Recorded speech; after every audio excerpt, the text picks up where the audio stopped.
Laka lantas terjadi di bypass Ide Bagus Mantre, tepatnya di wilayah Lepang, Desa Takmung, Kecamatan Banjarangkang, Klungkung, Selasa 15 Februari siang.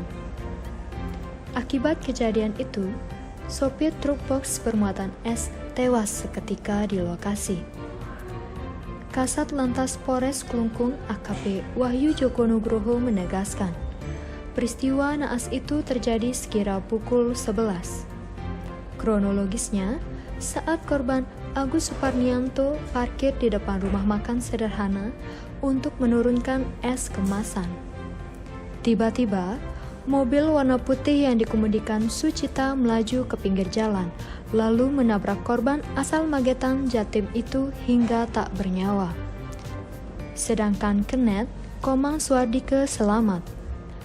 Kepastian kecelakaan itu masih didalami, sebab pengemudi minibus Ketut Sucite yang berdomisili di Surabaya, Jatim masih dalam perawatan intensif akibat luka tulang rusuk.